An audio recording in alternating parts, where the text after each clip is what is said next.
Witajcie moi drodzy, zapraszam Was do obejrzenia drugiej części filmu. Oglądajcie uważnie, mam dla Was małą niespodziankę.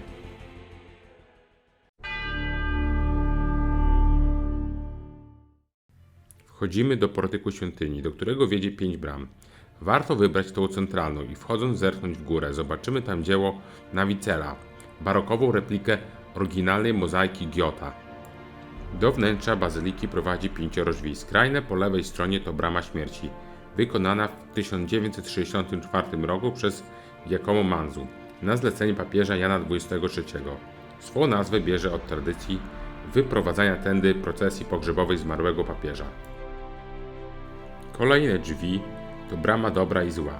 Na zdjęciu widoczna brama filaretów. Drzwi centralne to brama filarette ufundowana przez papieża Eugeniusza IV i wykonana w latach 1439-1445 przez Antonio Averulino, nazywanego filarette i umieszczona początkowo w pierwszej bazylice, potem przeniesiona do bazyliki obecnej. Kolejne drzwi wejściowe to brama sakramentów.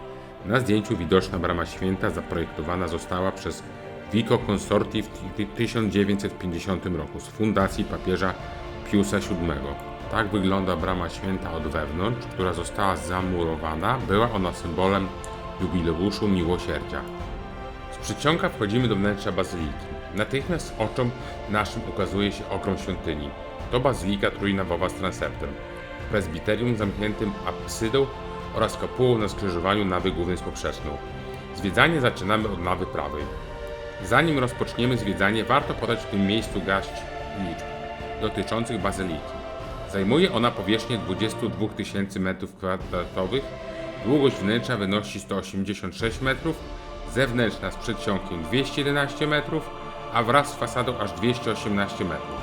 Dziś to drugi pod względem wielkości kościół świata. Długość portyku to 70 metrów, zaś wysokość 20 metrów. Wnętrze pomieścić może aż 60 000 wiernych. Wzdłuż naw mieści się 45 ołtarzy oraz 11 kaplic. Ciekawostką jest to, że w państwie watykańskim obowiązuje monarchia lekcyjna i teokratyczna, w której pełnię władzy posiada papież. Zarządzaniem Watykanem zajmuje się gubernatorat państwa watykańskiego. Natomiast w relacjach zagranicznych Watykan najczęściej występuje jako stolica apostolska, którą reprezentuje sekretarz stanu, potocznie zwany premierem Watykanu. Pierwszym obiektem wartym uwagi będzie pieta Michała Anioła. Rzeźbę nieznany jeszcze wtedy zupełnie Michał Anioł Buonarroti wykonał w latach 1498-1499, mając lat 24 dla francuskiego kardynała. Idąc dalej widzimy pomnik królowej Szwecji, powstały w latach 1632-1654. To była Krystyna z dynastii Wazów, dzieło Karla Fontanny. Wchodzimy do drugiej kaplicy w nawie prawej. To kaplica świętego Sebastiana, gdzie w ołtarzu głównym widzimy mozaikę Męczeństwo świętego Sebastiana, autorstwa Pier Paola Cristofari, wykonane na podstawie wcześniejszego obrazu Domenichino. W ołtarzu tym pochowany jest papież święty Jan Paweł II. Tuż za kaplicą po prawej stronie widzimy monument papieża Inkocentego XII, wykonany według projektu Ferdinando Fuga, zdobiony posągiem papieża flankowanym przez dwie figury alegoryczne, cnotę boską, czyli miłość chrześcijańską, i cnotę kardynalską, czyli sprawiedliwość. Dzieło Filippo della Valle. Po lewej stronie widzimy zaś pomnik Matyldy z Canosy, zwanej czasem Matyldą Toskańską. Dzieło Gian Lorenzo Berniniego. Dalej mieści się kolejna boczna kaplica. To olbrzymia kaplica Najświętszego Sakramentu, ale pominiemy już ją. Dalej za kaplicą znajduje się kolejny pomnik. Po stronie prawej widzimy pomnik papieża Grzegorza XIII z posągami personifikującymi religię i męstwo. Dochodzimy do części bazyliki, w której rozpoczyna się tzw. ambit, czyli obejście wokół prezbiterium i za ołtarzem głównym. Mieści się tu jeden z ołtarzy bocznych zwanych ołtarzem świętego Hieronima.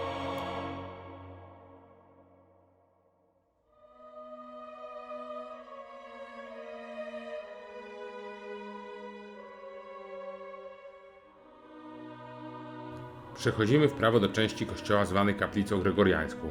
Wykonana została w 1583 roku przez Giacomo della Porta, który wykorzystywał wcześniejszy projekt Michała Anioła. Na zdjęciu widzimy ołtarz Najświętszej Maryi Panny Nieustającej Pomocy. Po stronie prawej mieści się tomba papieża Grzegorza XVI, wykonana przez Luigi Amici w 1854 roku. Ponieważ w chwili wyboru nie był biskupem, został jednocześnie konsekrowany i intronizowany. Przez cały pontyfikat pozostał bardzo skromnym człowiekiem. Głosił całkowitą wyższość władzy kościelnej nad świecką. W 1839 roku oficjalnie potępił niewolnictwo i handel ludźmi. Idąc dalej, po prawej stronie widzimy pomnik papieża Benedykta XIV, wykonany przez Pietro Bracci. W 1724 roku został biskupem Teodozji, 3 lata później Ancony. Rok wcześniej mianowano go kardynałem, jednak publicznie ogłoszono go dopiero w 1728 roku. Wybrano go na papieża w roku 1740. W samym centrum bazyliki widoczny z daleka znajduje się ogromny baldachin z brązu pomalowany na złoto. Wykonali go Gian Lorenzo Bernini i Francesco Boronini dla papieża Urbana VIII Barberini, którego to symbol pszczoły widzimy na podstawach kolumn. Urban VIII kazał artystom zabrać brąz znajdujący się na suficie w wejściu Panteonu i przetopić go w ten wspaniały ołtarz. Pod baldachimem znajduje się ołtarz z krucyfiksem i świecznikami, przy którym mszę może odprawiać tylko papież lub za jego zgodą jeden z kardynałów. A na koniec ciekawostka, że Bernini tylko zatwierdził projekt wykonania baldachimu. Kiedy papież Urban VIII Barberini zlecił Berniniemu wykonanie baldachimu, ten był tak zajęty, że przekazał to zadanie Francesco Boroniniemu. To Boronini wykonał projekt, to baldachim Boroniniego. Bernini jedynie go zatwierdził, a potem przypisał sobie zasługi. Dlatego wszyscy dziś popełniają błąd. My jednak będziemy mądrzejsi i spoglądając na ołtarz będziemy znali jego sekret. W pobliżu baldachimu znajduje się pomnik świętego Piotra na tronie. Wykonany z brązu siedzi tu na marmurowym tronie, ubrany w szaty filozofa. W lewej swojej dłoni dzierży klucze, które według tradycji przekazał mu sam Jezus, zaś prawą dłonią udziela swojego błogosławieństwa wszystkim wiernym. Kopuła bazyliki waży 14 000 ton. Składa się z kopuły wewnętrznej oraz kopuły zewnętrznej nałożonej na wewnętrzną. Wnętrze kopuły zdobione jest mozaikami autorstwa Cavalier de Arpino. Pod gzymsem widzimy łacińską inskrypcję napisaną rzymską antykwą. Ty jesteś Piotr, skała, i na tej skale zbuduję kościół mój i dam ci klucze do Królestwa Niebieskiego. Na pendetywach zaś widzimy ewangelistów, święty Marek i święty Mateusz. Są dziełem Cezary Nebbia, zaś święty Łukasz i święty Jan to dzieło Giovanni dei Vecchi. Kopułę zaprojektował Michał Anioł, kiedy był już w podeszłym wieku i nadzorował on jej konstrukcję aż do swojej śmierci w wieku 89 lat. Kopuła opiera się na 4 potężnych filarach. Obok tych filarów przechodziliśmy obchodząc kościół. Teraz opiszę tylko to, czego nie widzieliście. Pierwszy filar po lewej stronie to filar świętego Andrzeja. Widzimy na nim posągi świętego Franciszka z Paoli, założyciela zakonu braci najmniejszych, oraz świętego Piotra Furier, kanonika laterańskiego. W głębi wznosi się drugi lewy filar, zwany filarem świętej Weroniki. W niszy widzimy kolejny potężny posąg, tym razem świętej Weroniki, wykonany w 1632 roku przez Francesco Mocci. W głębi po prawej stronie widzimy trzeci z filarów, zwany filarem świętej Heleny. W niszy stoi statua właśnie świętej Heleny z 1646 roku, wykonana przez Andrea Bolgi. I ostatni z filarów to filar świętego Longina, mieszczący się w niszy pomnik świętego Longina autorstwa Gian Lorenzo Bernini z 1639 roku. Na filarze tym widzimy również posąg świętego Jana Bosco, założyciela Salezjanów i Salezjanek. Tuż za baldachimem znajduje się ołtarz z alabastrowym oknem. W centrum ołtarza widzimy katedra Petri, czyli tron Piotrowy, który udaje tron świętego Piotra. Jest to dzieło oczywiście Berniniego.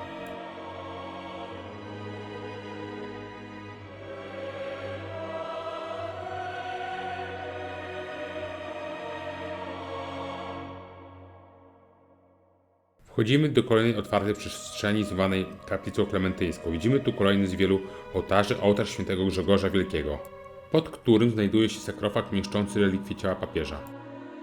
Obok wznosi się grobowiec sługi Bożego papieża Piusa VII, jedyne dzieło w bazylice wykonane nie przez katolika, ale przez protestanta Bertela Thorvaldsena w 1823 roku. Idąc w kierunku lewej nawy bocznej mijamy umieszczone w filarze podtrzymującym kopułę pod ołtarzem Przemienienia Pańskiego ciało papieża Inkocentego XI.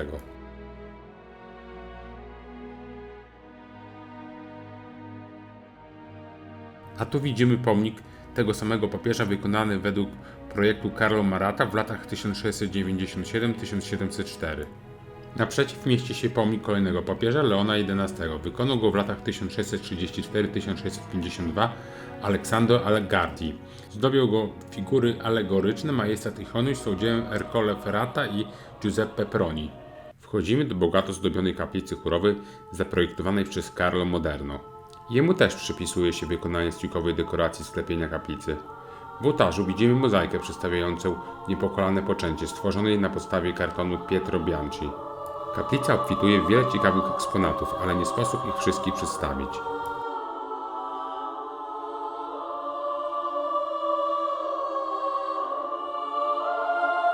Kontynuując nasz spacer lewo na bok natkniemy się na kolejną kaplicę boczną, pomnik Benedykta XV.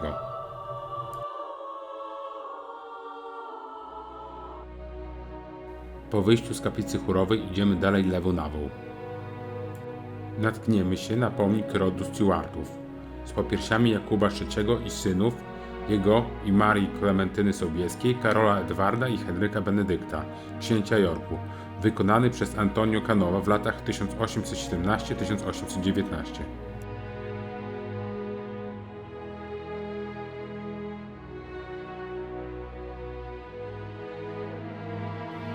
Wychodząc z lewej nawy będziemy mijać po prawej stronie ołtarz świętego Józefa.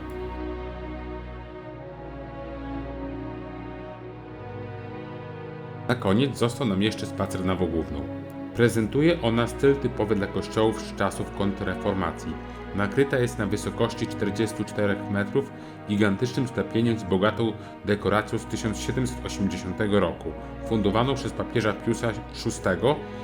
Nawę główną bazyliki przykrywa sklepienie kolebkowe ozdobione kasetonami, wypełnia je XVIII-wieczna dekoracja ornamentalno-roślinna.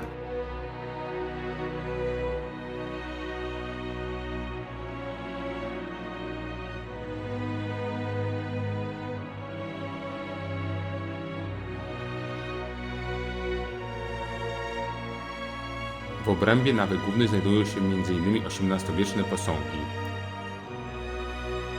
Na początku widzimy posągi świętego Piotra z Alcantry, dzieło Francisco Vergara, założyciela zakonu obserwantów franciszkańskich.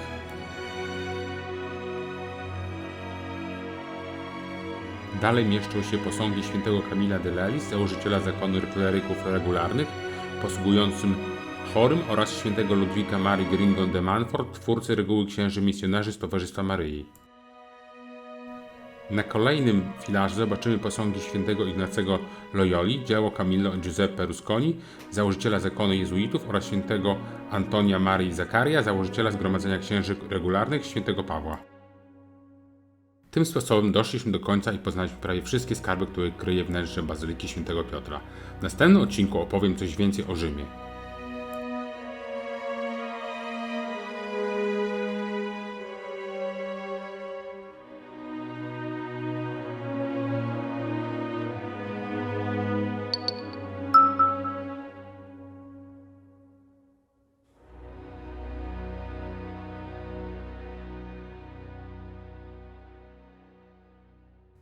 Ale stop, czas na niespodziankę.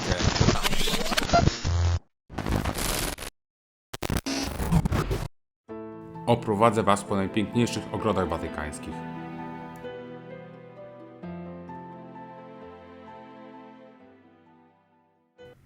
Papież Mikołaj III założył ogrody watykańskie w 1279 roku, sadząc sad, trawnik i ogród. Właśnie przeniósł swoją papieską rezydencję z pałacu na Lateranie do Watykanu.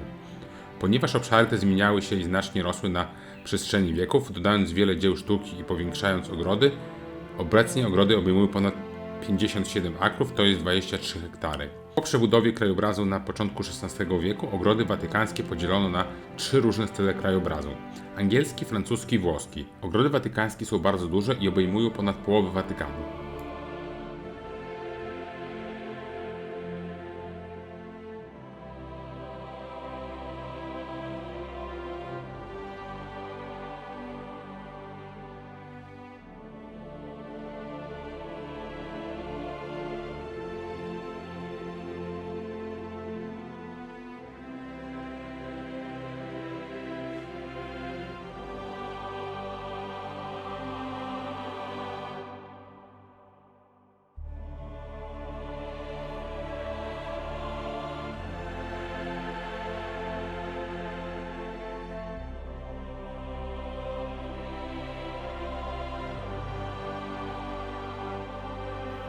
Ogród w stylu włoskim w Ogrodzie Watykańskim powstał w 1929 roku.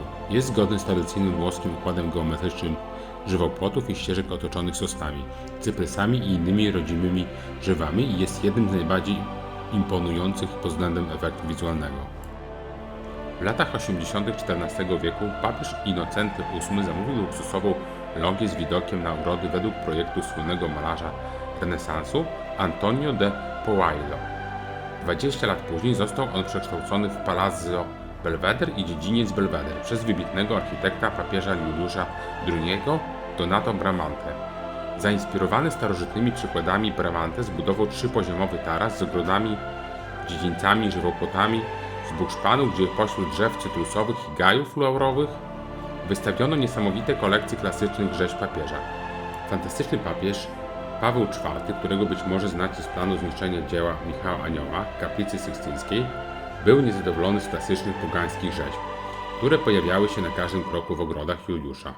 Postanowił je rozszerzyć w dziedzińcach Bramantego. Paweł zmarł zanim poczynił znaczne postępy, ale za jego bardziej światłego następcę, papieża Piusa IV, architekt Piero Ligorio, który zasłynął projektując niesamowite ogrody, Villa Este w Tivoli, zaprojektował wspaniały letni dom, kasyno w zaciemnionym miejscu w otoczeniu ogrodu.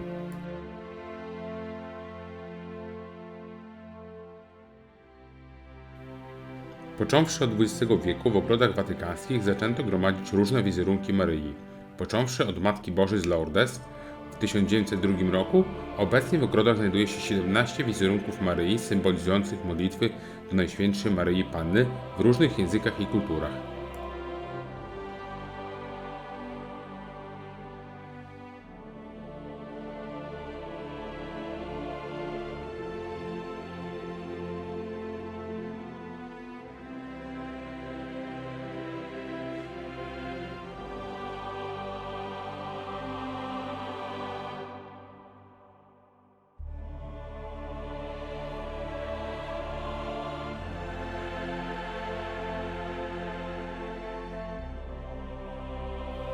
Oprócz wielu skarbów architektury znajduje się tutaj średniowieczna wieża Świętego Jana, czyli Torre San Giovanni, z której roztacza się widok na ogrody. Pierwotnie zbudowana przez papieża Jana XXIII na początku lat 60. XX wieku. Przestrzeń jest obecnie wykorzystywana jako apartamenty papieskie i pomieszczenia dla gości specjalnych.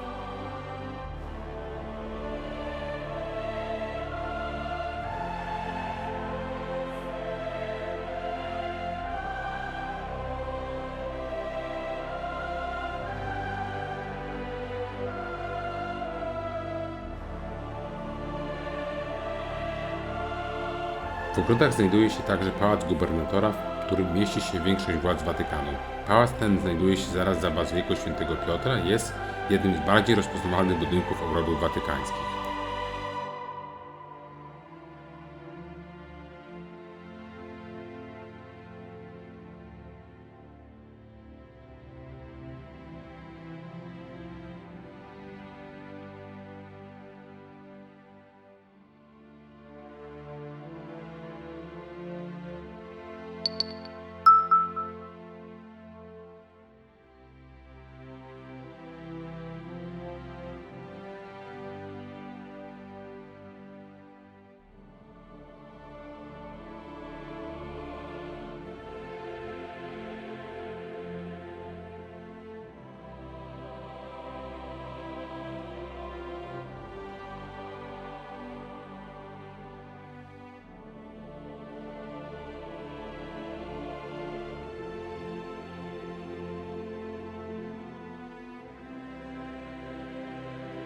I na koniec przedstawię dla Was perełkę ogrodów watykańskich, fontannę Aquilon, barokową fontannę w ogrodach watykańskich, zaprojektowaną przez Giovanniego Vassanzia i Martina Ferbasco, ukończoną w 1612 roku.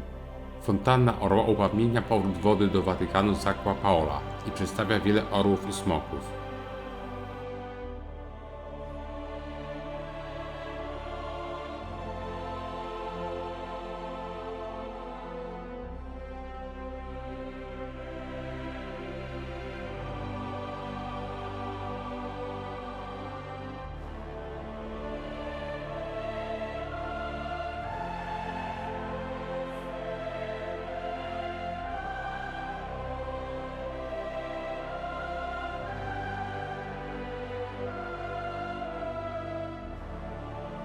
Dziękuję, że pozostaliście ze mną do końca. Pamiętajcie o łapce w górę lub dzwoneczku.